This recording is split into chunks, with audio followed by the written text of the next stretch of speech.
자, 반갑습니다. 오늘 시간에는 위드 코로나 시대를 준비한 행복 준비라는 제목으로 여러분들하고 만나 뵙게 되었습니다.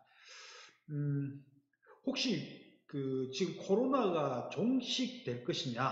지금 TV에서 얘기하는 위드 코로나라는 얘기들을 여기에 대한 이해가 잘못되고 있는 부분이 있을 것 같아서 미리 설명을 좀 드리고 시작을 하도록 하죠. 코로나가 끝났다 하는 개념은 아니에요.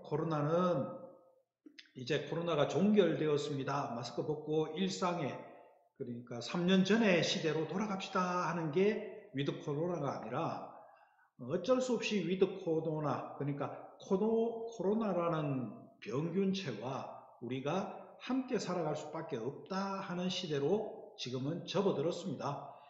그래서 어찌되었든 우리는 우리 개인의 위생이나 건강관리는 스스로가 더 지금보다 외부에서 통제하는 시절보다 지금 더 챙겨야 되는 그런 시기로 이제 접어들고 있다라고 설명을 먼저 드리겠습니다. 그러면 코로나는 우리 사람들이 노력으로 극복이 된다 하더라도 이제 그러면 병원균이라든지 외부의 이런 바이러스라 이런 것들이 없어질 것이냐? 저는 죄송스러운 얘기지만 그렇게 생각하지는 않아요. 왜 그런가 하면 지금 지구에 가장 큰 문제가 되고 있는 지구온난화. 북극에 그런 경우가 있었습니다. 지구온난화 때문에 북극의 얼음층이 녹았는데 지금 깊이 얼음층의 시대에 따라 켜켜이 쌓여있던 얼음들이 녹아나가서 지금 얼마 전에 녹아있던 그 얼음층에는 옛날 세균들이 그때 시대에 있었던 세균들이 다시 공기 중에 유출되는 사건이 있었다고 얘기를 합니다. 점점 더 녹아지기 시작하면 예전 공룡 시대에 있었던 바이러스들도 또 다시 창궐 할 수도 있고요. 결국 지구온난화를 비롯한 환경 변화 이런 것들로 인한 우리 세대가 겪게 될 앞으로 병원균 이런 문제들은 우리와 함께 계속 할 수밖에 없다고 생각을 합니다. 그런데 그런 와중에서도 그러면 우리들은 거기에 대해서 공포에 질려서 그렇게 계속 움츠린 삶을 살아야 될 것인가? 꼭히 그건 아니겠죠. 그럼에도 불구하고 우리는 행복을 추구하면서 살아가야 되는 사람들이기 때문에 우리 사람들은 행복을 추구하는 그런 어떠한 방법들을 오늘 이 시간에 여러분들하고 고민을 해보자 하는 취지로 시작을 해보도록 하겠습니다. 시작하기 전에 가장 먼저 아셔야 될 것, 행복을 추구하기 위해서는 가장 절대 진리인 우리 선조들이 얘기했던 절대 진리인 말이 씨가 된다 하는 내용이 있습니다. 말이 씨가 되는 원리에 그것을 분명히 이해를 하셔야 됩니다. 결국 무슨 얘기냐? 사람이 입으로 어떤 말을 내뱉으면 그 말이 다시 나의 귀로 들어오게 되고 그 말들은 내 뇌에 있는 세포들을 자극해서 우리 뇌에 있는 신경 전달 물질을 유발하게 됩니다. 그 신경 전달 물질이 우리의 감정을 조절하게 되고 그 감정 조절한 감정으로 인해서 우리의 마음가짐과 행복의 척도, 정도, 느낌 이런 것들이 달라진다는 현상이에요. 그거를 각인 효과라고 얘기를 하는데 따라서 내가 행복해지기 위해서는 내가 기본적으로 내 입에서 나가는 말들이 행복을 끌어당기는 말을 해야 되지 행복을 물리치는 말을 해서는 안 된다. 이거를 해놓고 시작을 하셔야 됩니다. 그렇지 않으면 아무리 돈이 많고 건강이 훌륭하고 가족이 많고 여러 조건을 다 갖추었다 하더라도 내 마음속에 공허함을 느끼는 그런 현상 때문에 행복은 추구하실 수가 없기 때문에 그런 것들은 분명히 아셔야 됩니다.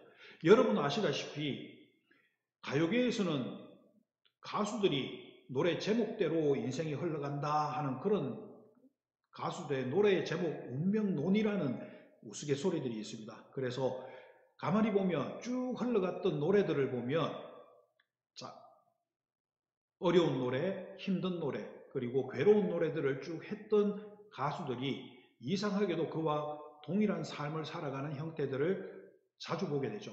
반면 긍정적인 노래를 하고 밝은 노래를 즐겨 불렀고 그 노래들을 항상 되뇌었던 가수들은 비교적 행복한 삶과 주변에 기쁜 일들이 많은 그런 삶들을 살아가는 모습들을 보여주게 됩니다.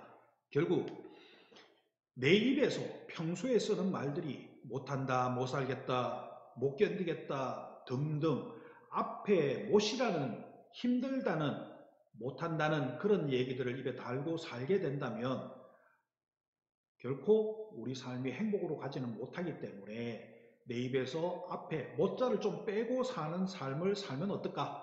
이거를 전제해놓고 시작을 해야 됩니다. 결국 아침에 일어나면 내가 쓰는 말들이 나에게 운이 불러들이는 말, 오늘 아침은 운이 좋다, 정말로 운이 따른다, 건강하게 오늘 하루도 활기차게 보낼 것이다, 오늘은 멋진 하루가 될 것이다 라고 하루 아침을 여는 말들을 하셔야 될 거고, 저녁에는 오늘 하루를 마감하면서 오늘 하루의 감사함과 오늘 하루를 행복하게 보내었다, 최고의 하루였다는 말로서 오늘 하루를 마무리한다면, 그런 하루하루의 삶들이 되풀이가 된다면 여러분의 삶들이 행복으로 가득 찬 삶의 기본기는 갖추어졌다, 이렇게 보겠습니다.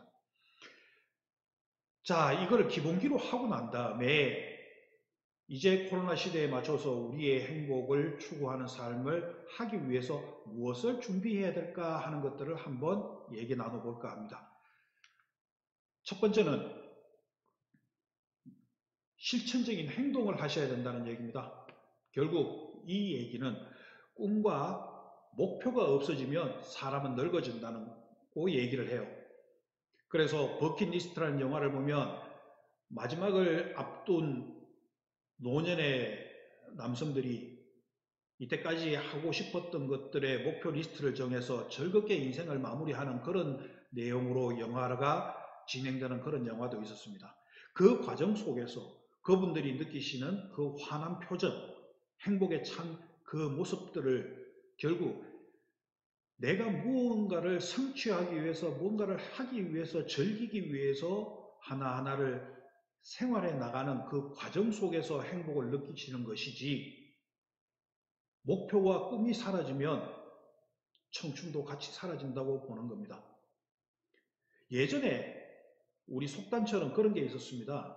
대감집이 어느 성공한 대감이 성공한 자녀 3명을, 아들을 3명을 훌륭하게 장성시키고 집에 이제 노후를 보내고 있는데 이분의 항상 고민거리가 있었습니다. 자기 집 대문이 왼쪽으로 약간 기울어졌다고 항상 자녀들을 보면서 그거를 고민 세우고 내년에는 저걸 고쳐야 되는데 라고 하소연하듯이 자식들에게 얘기를 했답니다. 어느 날 아버지가 외출을 나갔을 때 자식 3명이서 단합을 해서, 야, 아버지가 그렇게 고민하시는 저 대문 기울기를 우리가 고쳐버리자. 그러면 아버지가 마음의 걱정거리를 줄이지 않겠니? 라고 서로 합의하고 난 다음에 아버지가 나가 계신 동안 대문을 바로 세우는 그런 공사를 시작하고 대문을 평평하게 바르게 했대요. 그러고 난 다음에 그 아버지는 저녁에 돌아와서 아우 잘했다 그래 놓고는 며칠 있다가 아버지 생을 마감했다고 얘기를 합니다. 결국 무슨 얘기냐?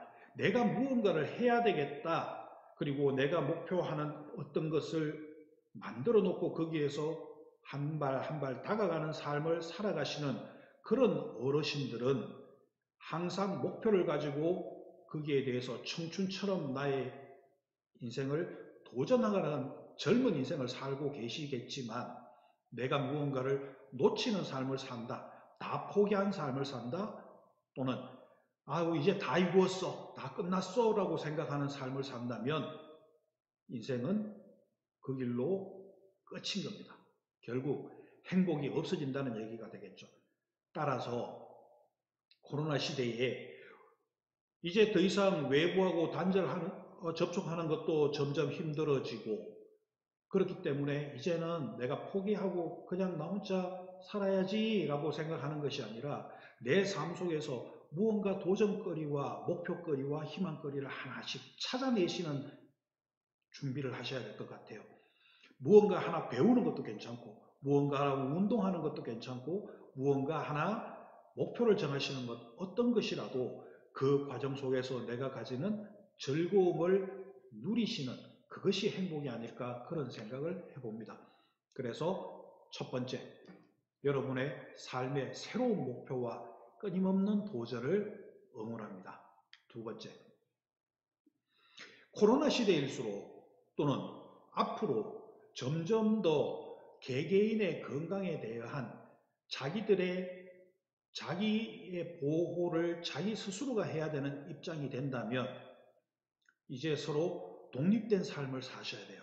그러기 위해서는 지금처럼 사람과 사람이 서로 피부를 맞대고 스킨십을 하면서 마음의 위안을 얻었던 것이 이제는 그 거리가 조금 더 멀어지는 세상이 분명 다가올 겁니다.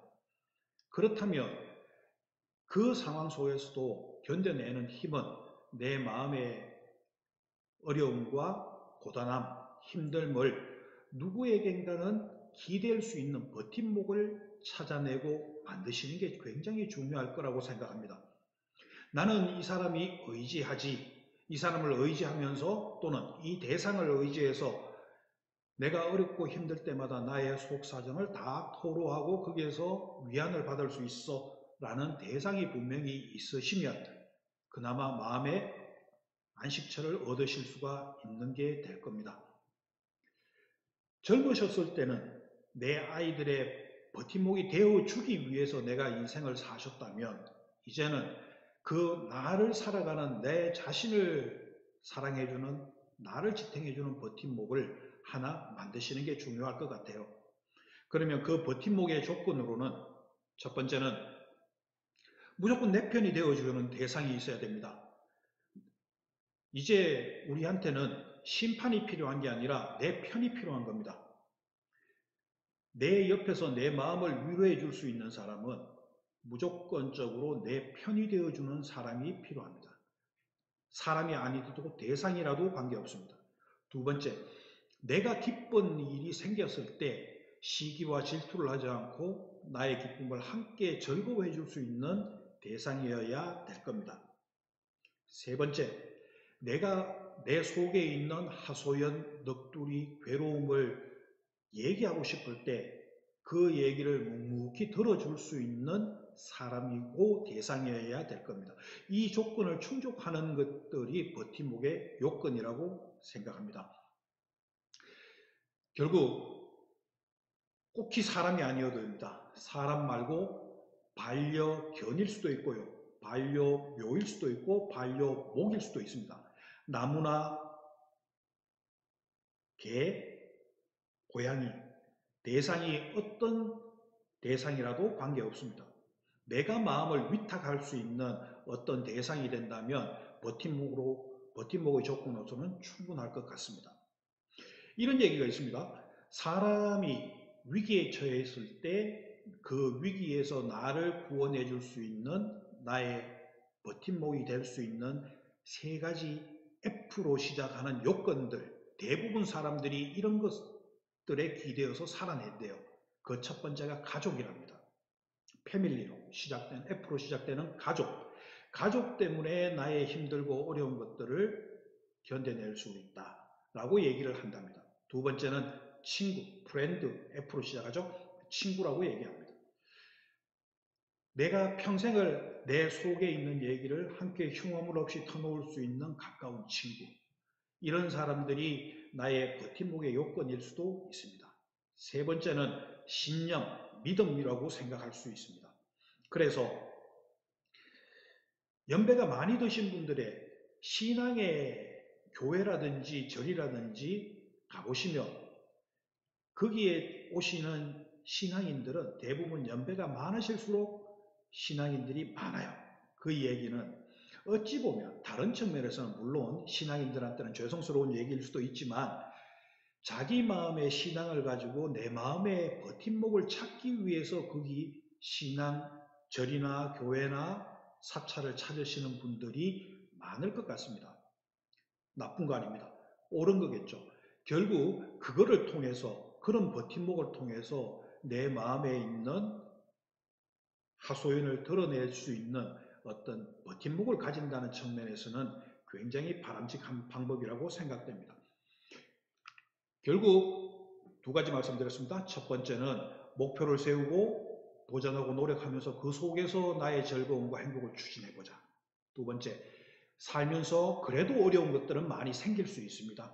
그 어려움과 힘듦과 괴로움을 나의 버팀목, 나의 대상에 대해서 토로할 수 있는 내 말을, 내 속에 있는 내용을 하소연할 수 있는 대상을 정하자 하는 것이 두 번째입니다.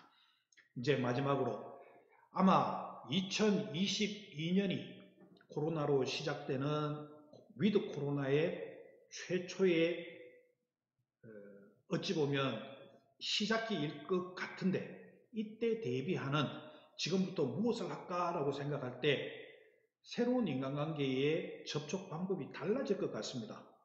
분명히 2022년 이후에 발생하는 그 이후 한 10년 정도의 세상은 분명히 달라집니다. 어떤 식으로? 지금처럼, 과거처럼 어울려서 맛있는 거 나눠 먹고 즐겁게 했던 그런 삶에서 이제는 새로운 접근 방법이 필요할 겁니다. 지금 떠오르는 대세가 메타버스라는 용어가 여러분 들어보셨는지 모르겠는데, 지금 10대, 20대의 아이들한테는 유튜브보다도 더 많은 아이들의 접근 통로가 되고 있습니다. 그 얘기는 무슨 얘기냐? 가상의 현실, 가상의 공간, 디지털이라는 가상의 공간에 자기의 땅도 있고 자기 집도 있고 자기의 우상도 그 속에 있습니다. 그 속에서 만나서 서로 대화하고 거기서 자기의 정보와 의사소통, 교류를 하는 직접적인 피부와 맞닿지 않는 가상의 공간에서의 인간관계를 시작하고 있습니다. 벌써 10대, 20대부터 시작을 하고 있는데, 자, 여러분의 손자녀들이 그 가상 공간에서 인간관계를 하고 있는데, 그 공간에는 할아버지, 할머니의 자리는 없습니다. 좀 더 확장해서 진취적으로 한번 생각해 볼까요? 할머니, 할아버지들이 그 가상의 공간에서, 메타버스 속에서 원격지에 떨어져 있지만 손주와 대화를 나누고 그 아이들이 좋아하는 취미를 같이 공유하고 한다면 신세대 할머니, 할아버지들로 더 인기를 끌지 않을까요?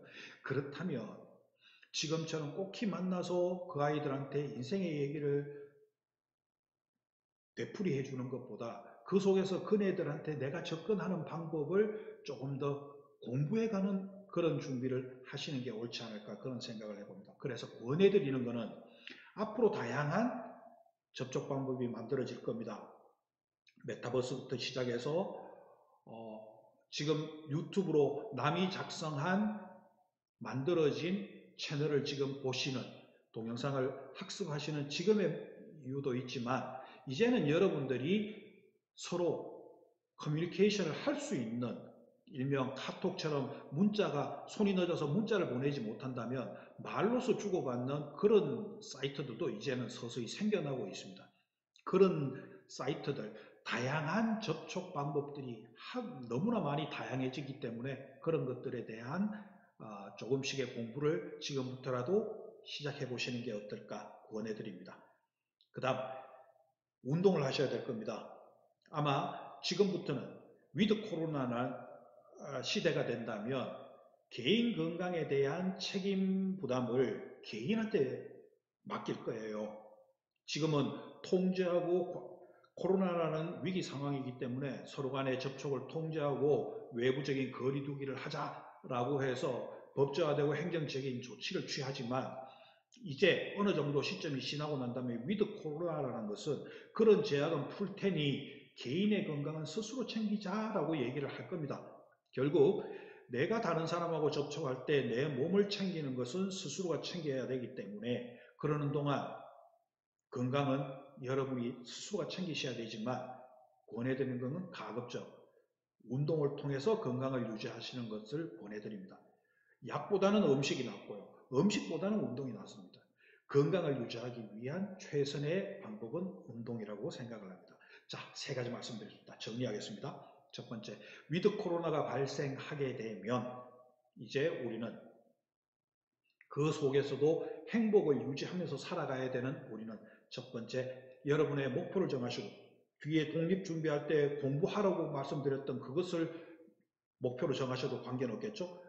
운동을 목표로 정하셔도 관계없겠고요. 목표와 내가 희망, 이렇게 했으면 좋겠다 하는 바람, 이런 것들을 하나 정해 놓으시고 그거를 달성하기 위해서 하나하나 실천해 가면서 그리고 여러 가지 학습을 통해서 그것을 이루어가는 과정 속에서 여러분의 행복거리를 서로 찾으시는, 행복은 주어지는 것이 아니라 행복은 찾아내는 것이 행복이다라는 생각을 분명히 하시고, 그 다음에 한편으로는 내 속에 엉어리진 부분이 있으면 하소연할 수 있는, 속을 풀 수 있는, 내 마음의 엉어리를 풀 수 있는 버팀목을 하나 마음속에 두시는 것은 어떨까 하는 생각을 해봅니다.